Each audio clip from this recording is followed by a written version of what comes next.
Hey guys, welcome to another episode of Get Up 10. And if you don't know by now, Get Up 10 is very much a come as you are, go with the flow kind of podcast. That being said, when I bring guests on here, I don't give them a time frame or anything. I really just let them say what they gotta say. So some people come in, do what they gotta do, and leave, and other people really come and we hang out and we unpack and we kiki and we just talk until we can't no more. And so that being said, this week's guest is very special and she definitely came to unpack some things. So this will be a two-part episode because I really want you guys to be able to take in her story and all of the gems and tangible advice that she comes to give. So that being said, this week's guest is Princess Millens, empowerment speaker, author, educational consultant. She is the founder of and CEO of Blessed and Beautiful International, which serves individuals and organizations with services for social, emotional wellness, and grief. Princess is also the host of Restore My Soul podcast, which has real conversations that teach and empower listeners to encourage them in their emotional healing journey. She believes that grief is a journey, but we do not have to take it alone. And we definitely talked about grief and the many forms that it can take on and what comes along with grief, because that's her calling. So I really wanted to share this episode because I just think that it's great timing as we come into the holidays. I know it can be hard for a lot of people. And so I really hope that these two episodes will help to equip you to better handle the holidays if you're missing a loved one this year. And maybe you don't have much experience with grief like me, I know death is a part of life, but I have not, by the grace of God, experienced much death in my life just yet. And so for me, I'm taking notes for the future. I know that when those times come, those hard times come, I'm going to have this episode to listen to. And so that being said, wherever you are in your relationship with death and grief and all that kind of stuff, I hope that this episode will help you out. And on top of grief, we also touched a little bit on divorce. So come in, have a seat, take what you need, take notes, and I really hope this conversation blesses you. So let's get into it with Princess Millens. Hi, guys. I'm so excited to be here with Princess Millens today. How are you? Welcome to Get Up 10 podcast. I am wonderful. Thank you for having me today. I'm so excited. I say this on every episode because I literally am excited about every episode, but I'm looking forward to getting into today's discussion. I know that you have an amazing, powerful story. So I already know this discussion is going to be a blessing to somebody.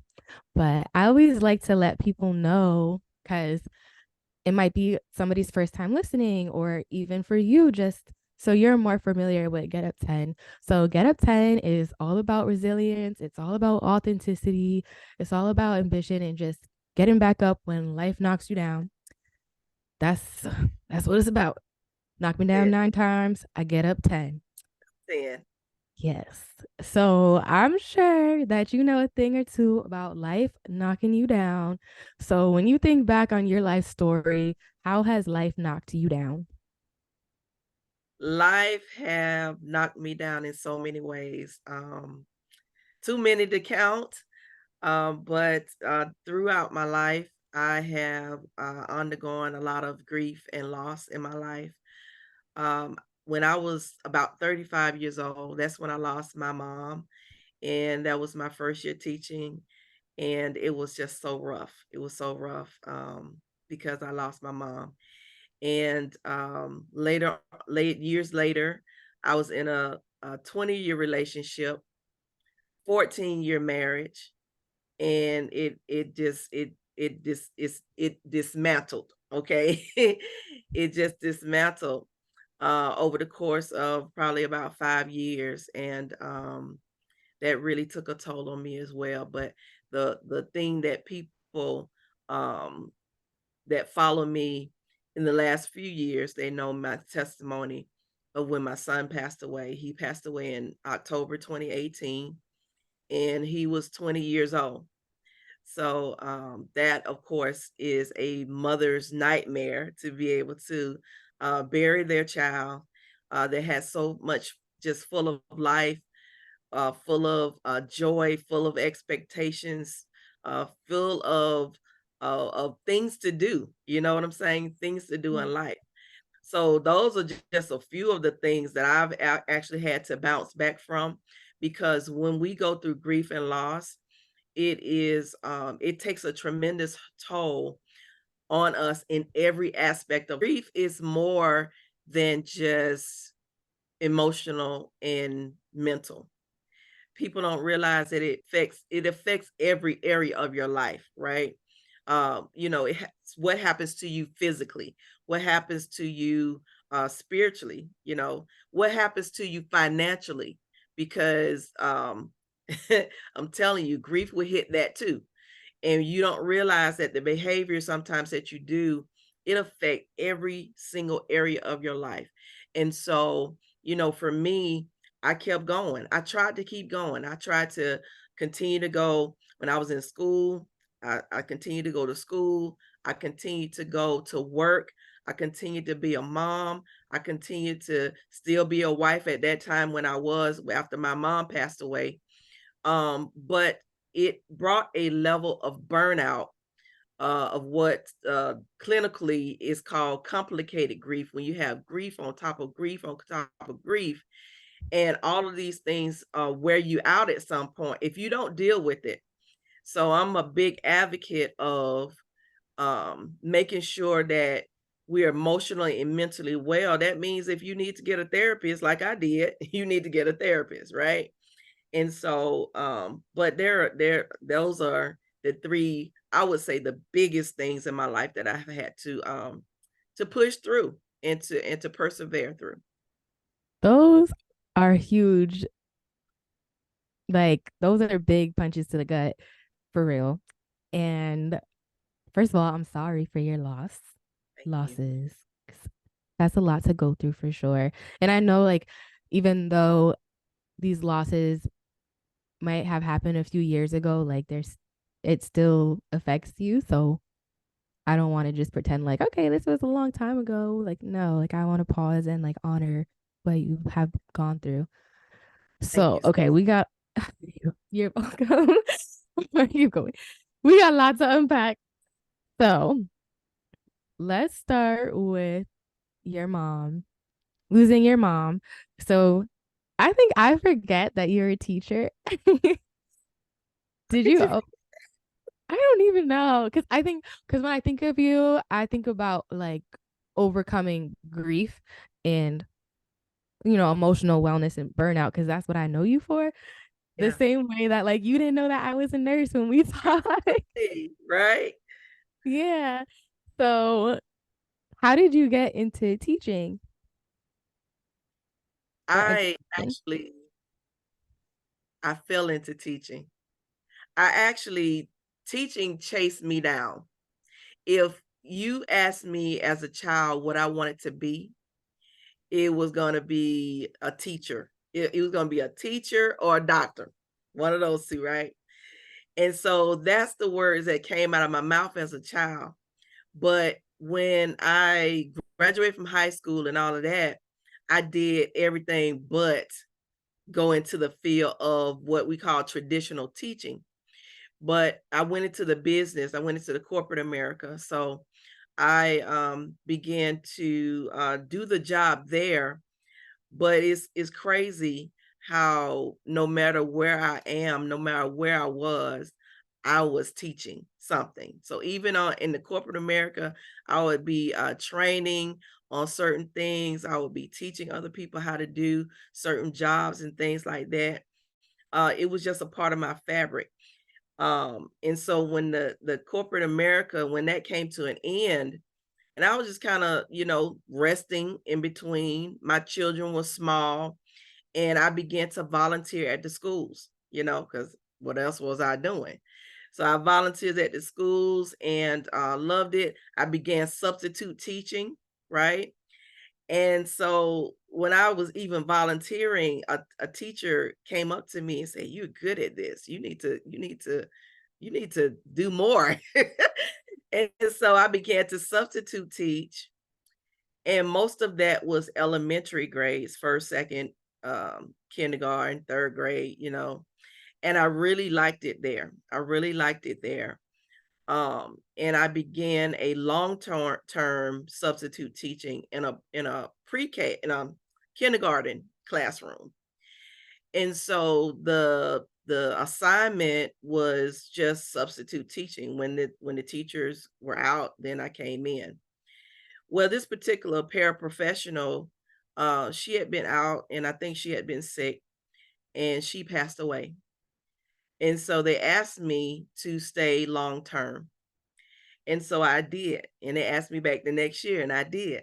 So I wasn't a full teacher then, but I was a kindergarten paraprofessional, and I was in there and I was still teaching. That's why keep saying I fell into it, because and it chased me down, because the very thing that I said I was going to do, even in childhood, it came right back full circle. So even that experience in the paraprofessional, and I got a fire for teaching in my own classroom. And I just went out there and I was hired, and they didn't accept me in the elementary school. That's where I wanted to go. I wanted to teach fourth and fifth grade, and my credentials, they said it wouldn't match up. I would have to get a whole nother degree in order to go to the elementary school, and I wasn't doing that, of course. So I began to teach in the middle school. So I taught middle school math for about 9 years, and I went to high school and I finished a career there. So I was in the classroom for about 20 years teaching mathematics, middle and high school. So that's kind of how I got started with it. But again, my mom passed away my first year of teaching in my own classroom. That was back in 2004, right? And so, I mean, it was first semester, right before Christmas break, right before Christmas break. And we buried her 2 days before Christmas. And so, it was very, very difficult that year, not only being a first year teacher, but also losing my mom at a critical stage. I was married, I had my children, I was just getting really started with life at 35 or whatever. And, that tragic thing happened. Her health began to decline, and she passed away, and that's how I got into teaching, and I still love it. I still love teaching. I still love it. So even though I'm not in the classroom, right, I still find myself doing that, no matter where I am. First of all, I don't even know why I'm saying first of all, because I do have a whole list of things to say, but I feel like I'm always saying that. But wow. Okay. So I wanted to say that teaching is a calling. That I believe that through and through. It's biblical. And so that's your call. That was your calling. So when God has called you to something, you can go and do whatever you want. But No escape. yeah. So that is definitely your calling. And then you said in your classroom? So like, did your mom pass away in your classroom, or you got the news in your classroom while you were in the class? When I was my first year teaching, she didn't pass away in my classroom. She passed away in my first year teaching.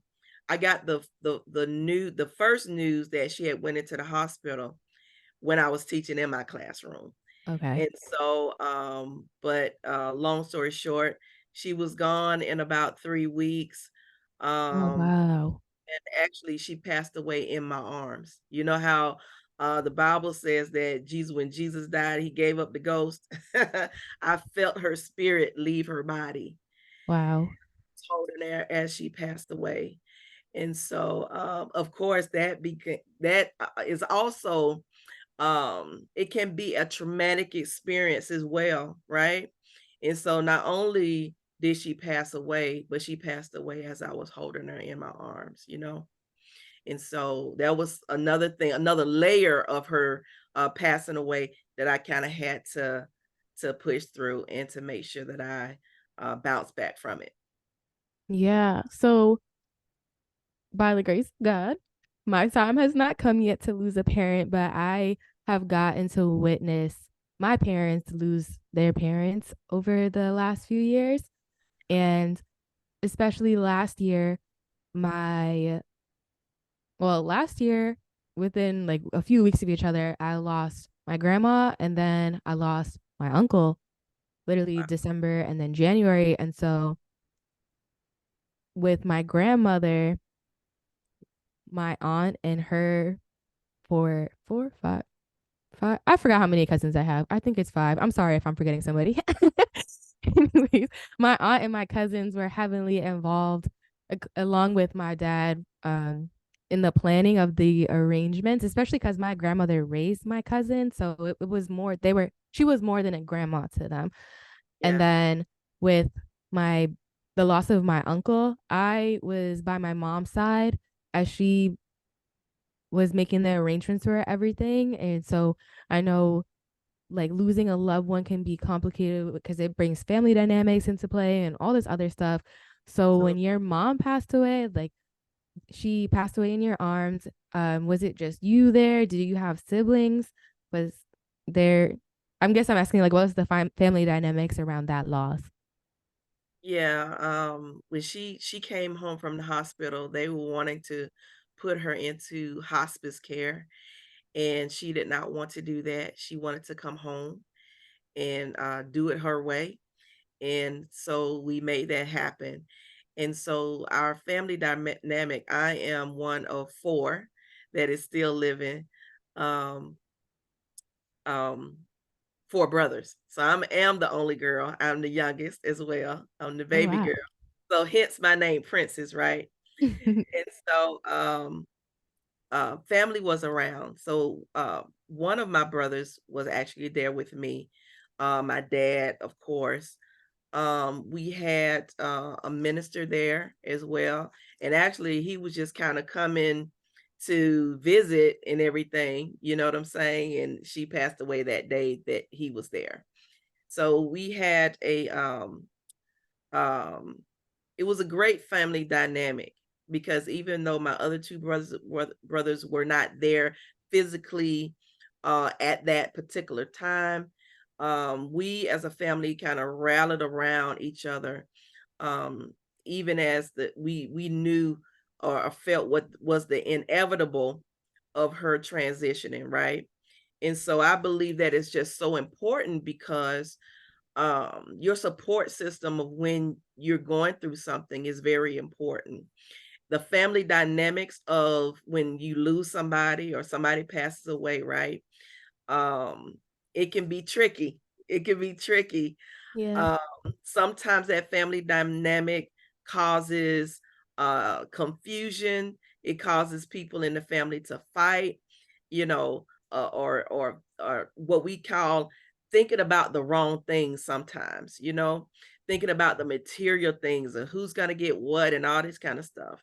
And I'll just thank God because that never happened with us. It never happened with my siblings and I or my father, you know.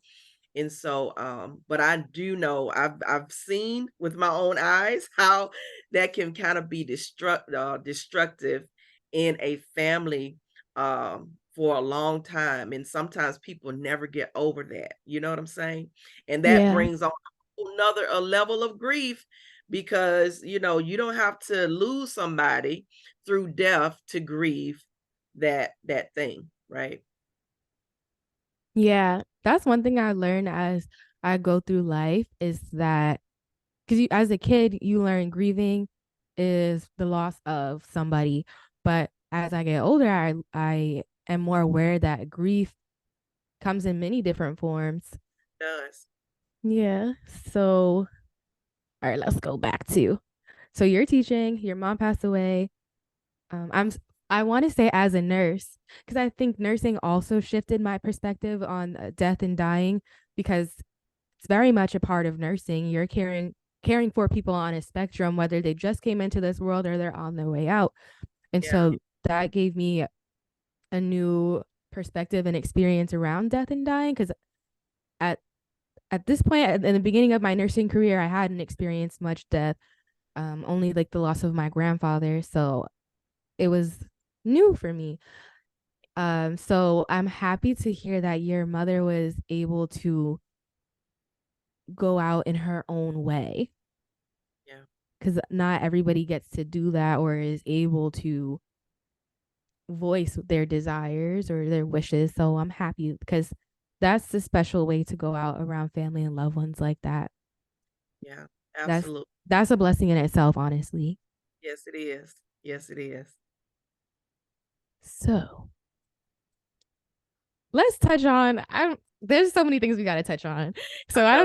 I don't even know how to structure this or order this, but I just want to ask you about working and grieving because like I mentioned, I lost my grandfather while I was going through nursing school, and I remember locking myself in the bathroom at work and just crying cuz it was a lot.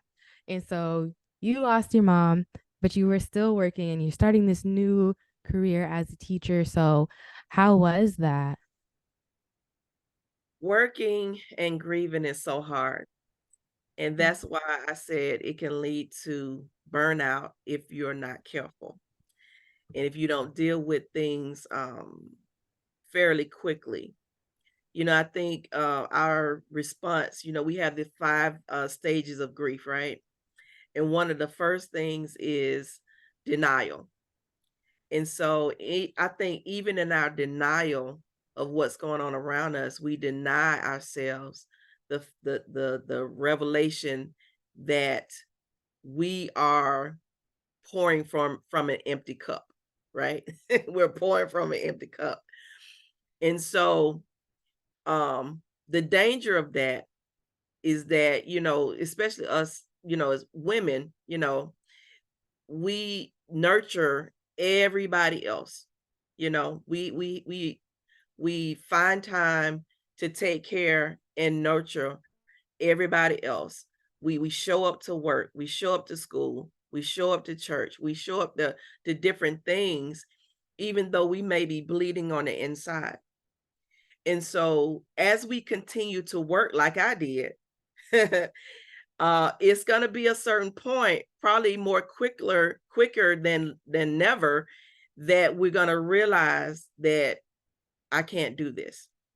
And so for me, my mom passed away.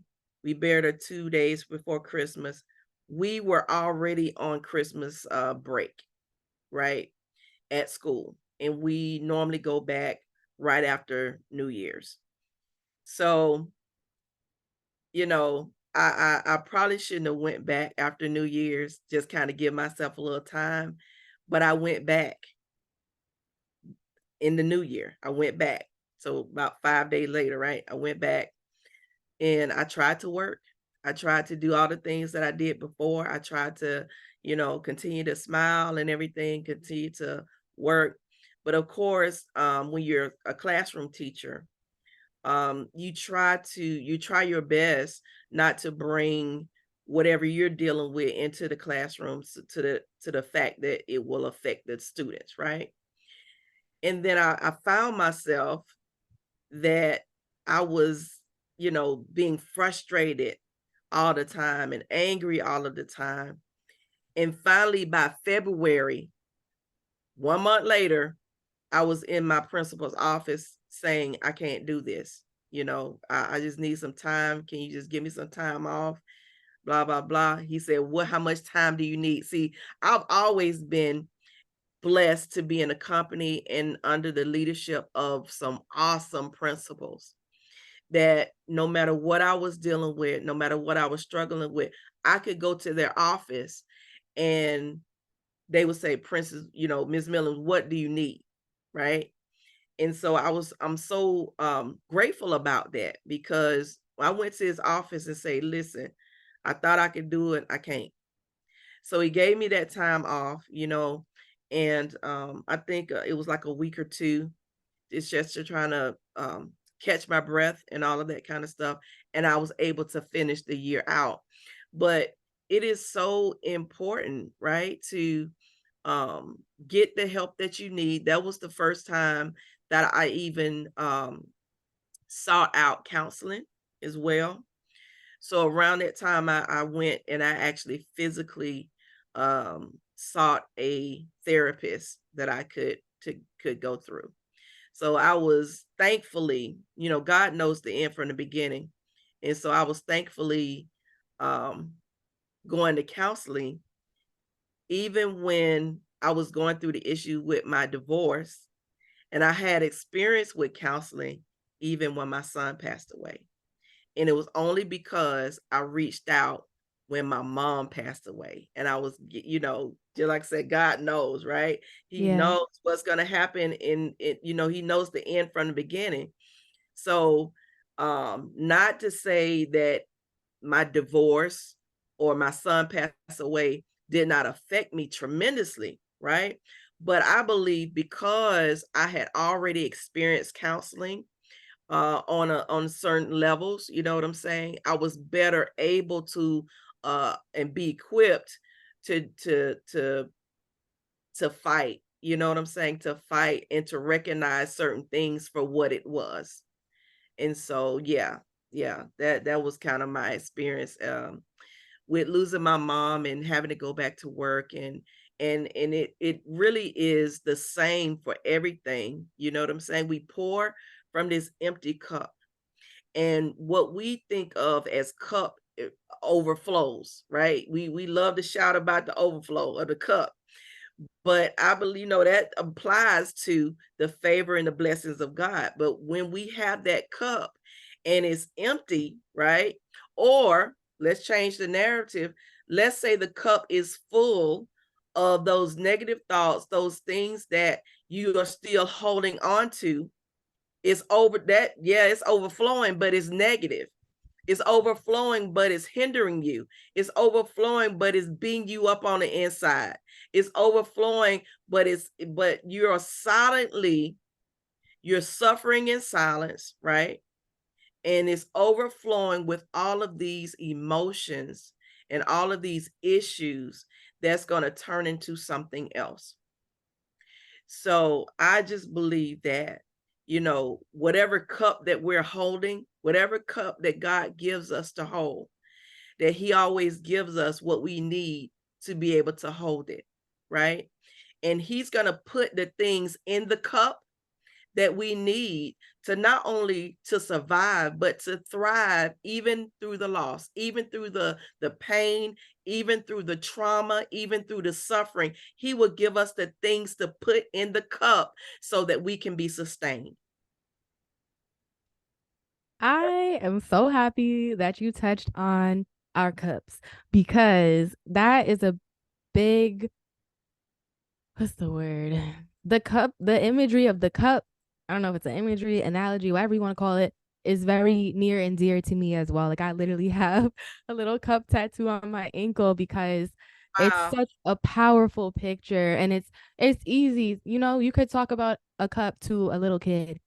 And Yeah. so I just love it. And that is one of the very things that when people ask me like, "Oh, why do you have a cup tattoo?" One of the things it's my cup overflows, you know. But also because of what you just said, like we love to talk about overflowing with blessings, but you got to be, I tell people, you have to be intentional about filling your cup with good things because Yeah. if not, your cup is going to be full, but it might not be of what you want it to be. It's not. So I'm so happy you said that.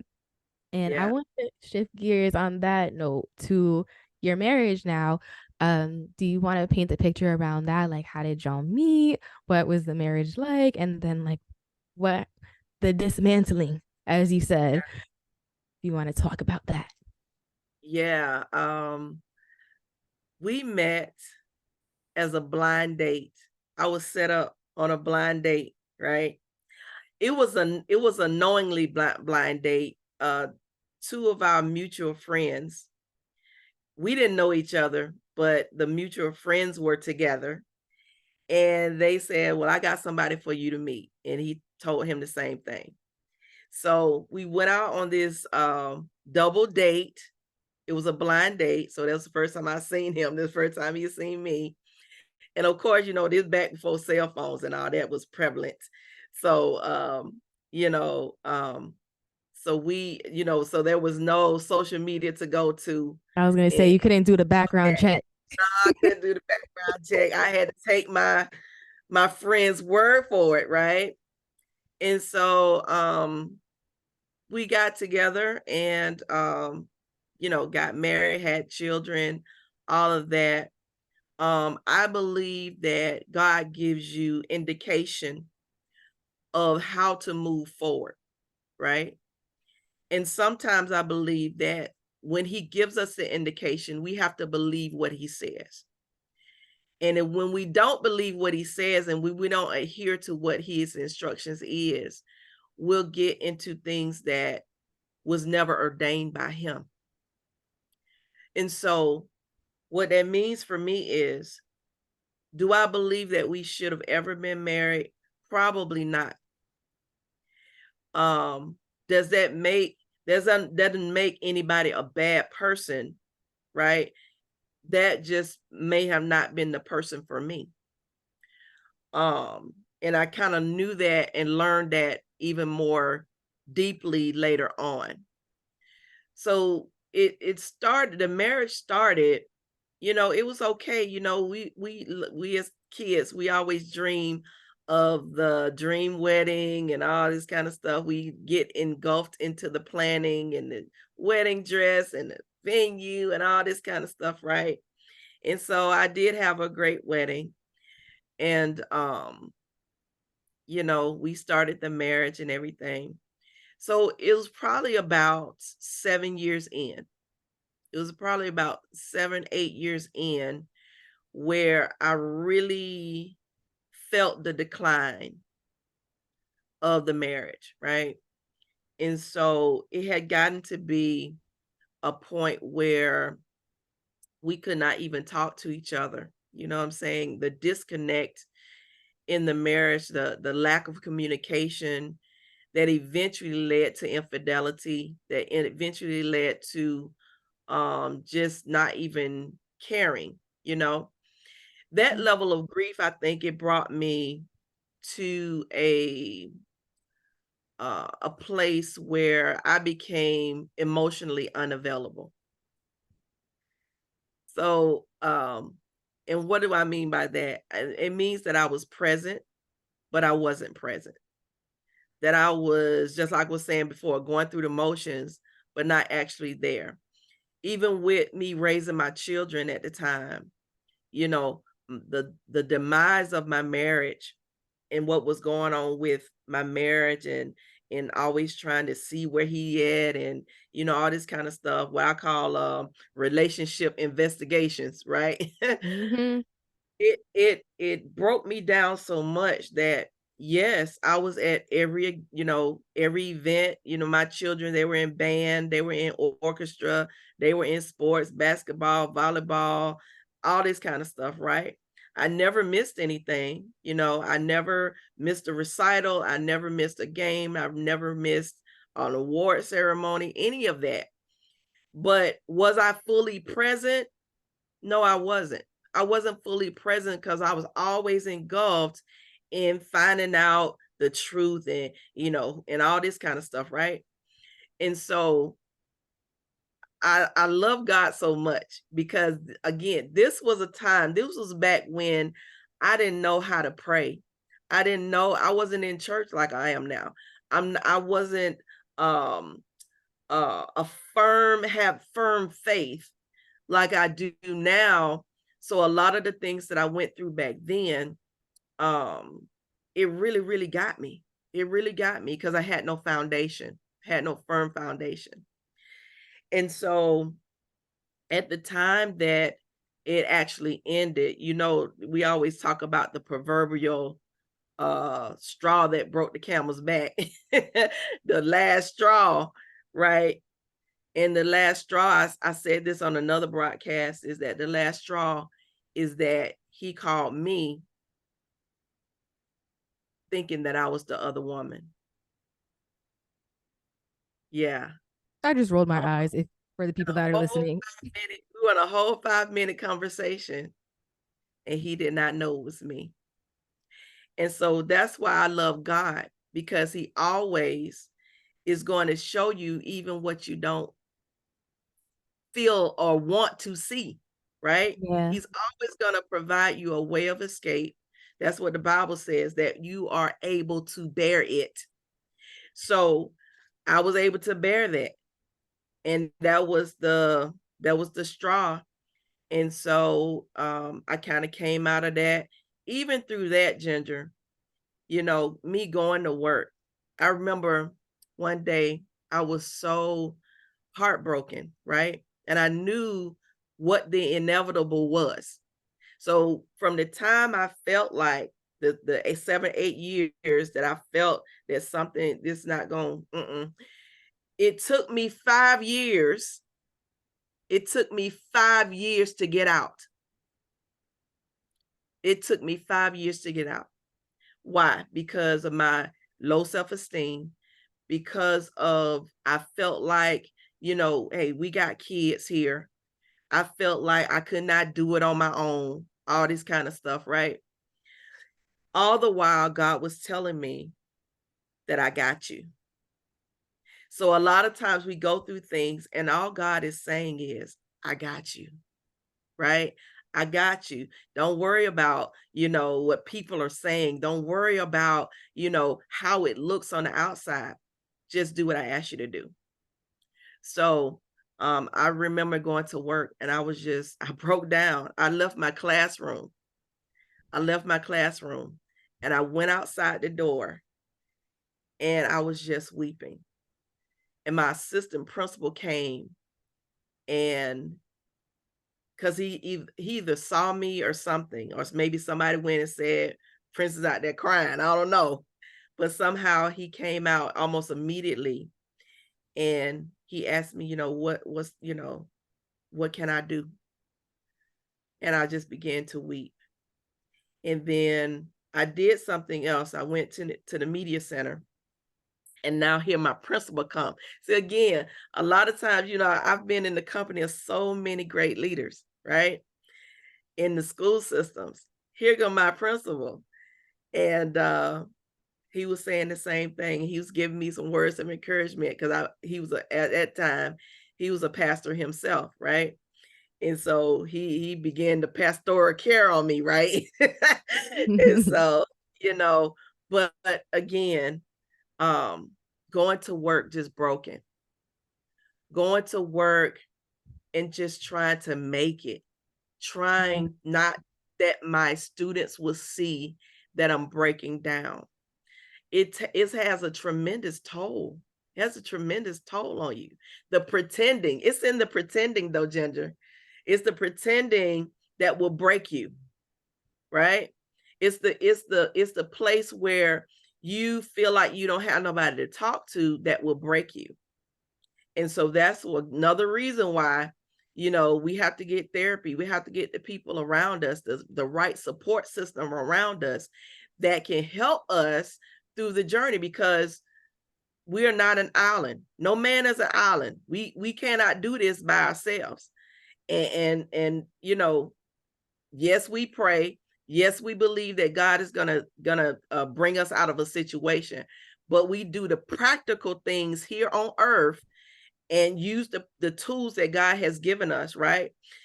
That will help us in the overall journey. So, that's kind of how it was in my marriage. It was just a thing. But again, I do believe that God always shows you even before you enter in. He always shows you before you enter in.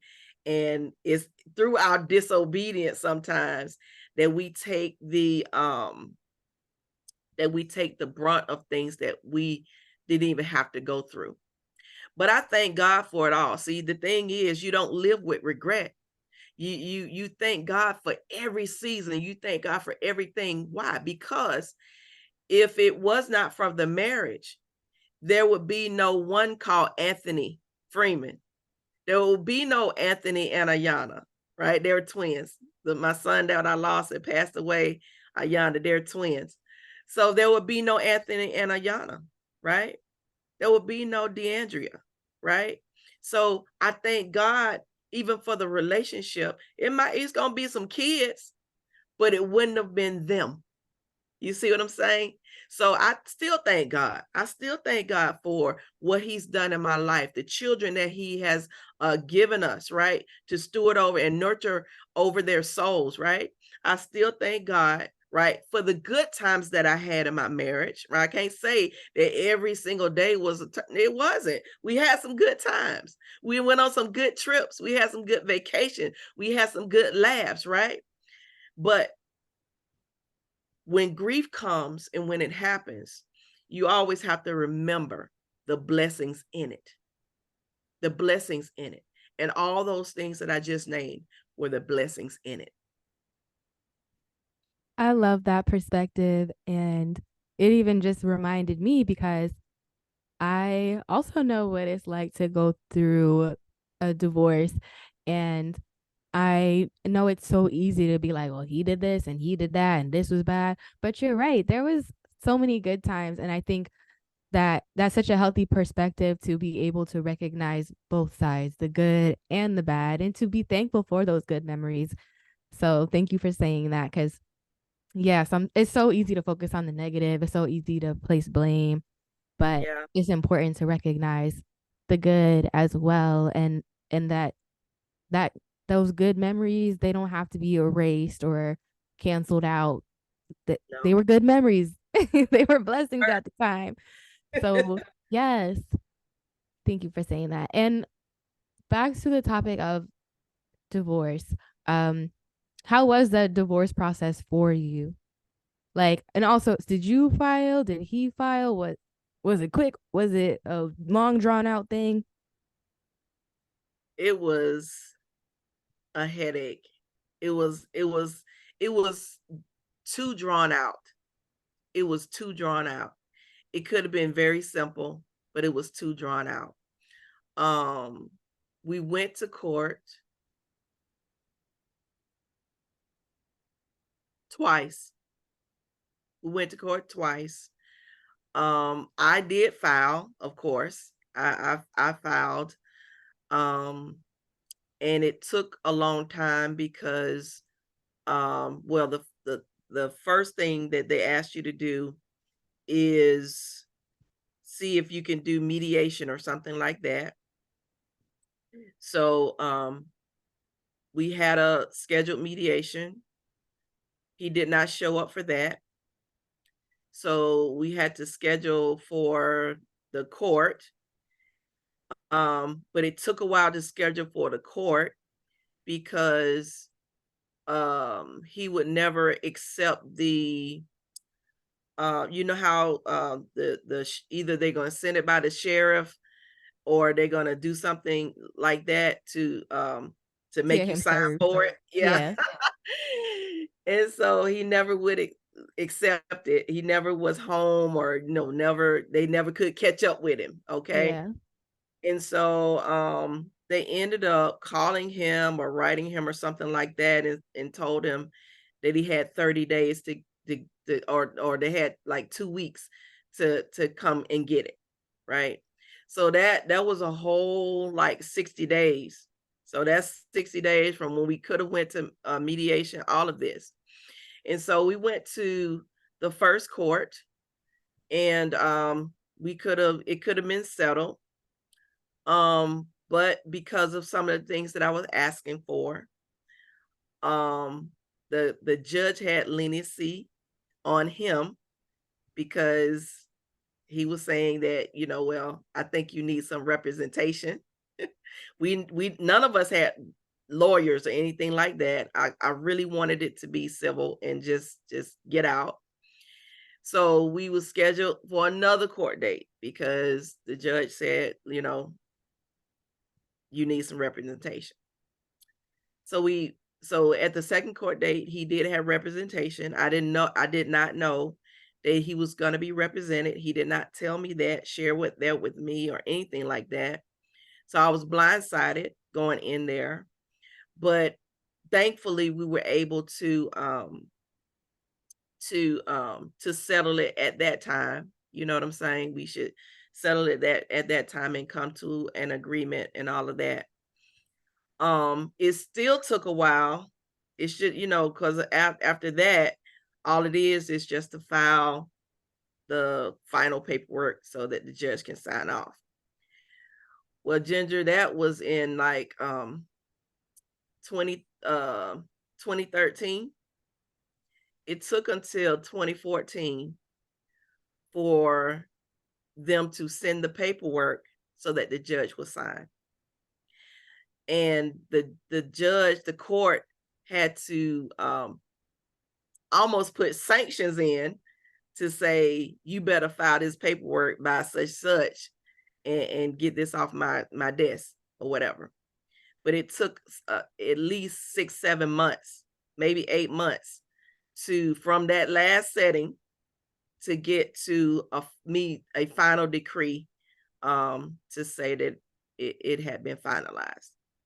So it took too long, way too long.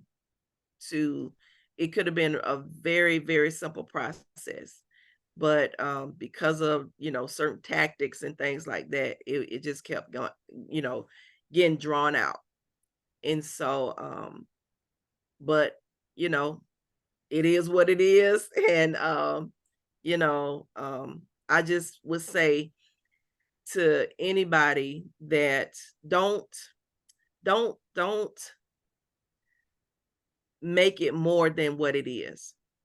Don't make it more than what it is. It brings a whole nother level of grief when you prolong what the inevitable will be anyway.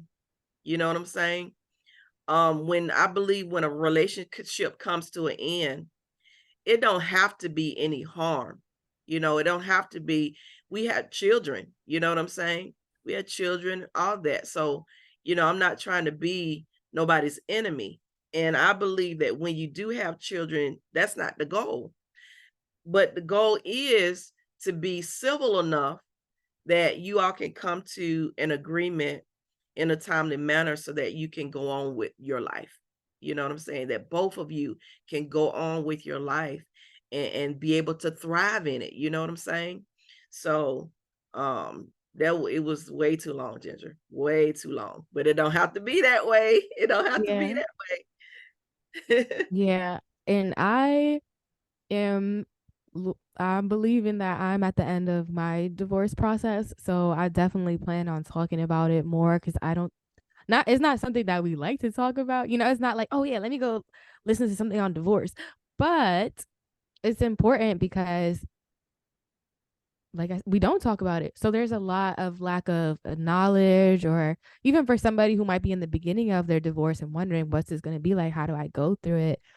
Oh, And yeah. if I could go back in time to before I got married, I think I would tell myself, like, listen, you can get married real quick, okay? Got the Yeah. license and got married in the same day.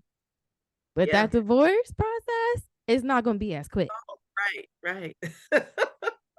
I think somebody needs to hear that. Yeah. Especially when you have children and houses and whatever you have together, anything that you accumulate together, it makes the process longer. But again, the process don't have to be long at all. It can be as quick as you all make it, just like a marriage can be. But I find that sometimes depending on what the mental and emotional space of the relationship is, that sometimes people want to make it difficult, and it doesn't have All to right, be. y'all. So I'm going to cut it here, but make sure you come back next week because we're going to get into the story behind her losing her son and the tangible advice of how do we get back up from grief? How do we handle those difficult dates when the anniversary of the death comes around, and so much more. So make sure you come back next week. Thanks for listening. Bye.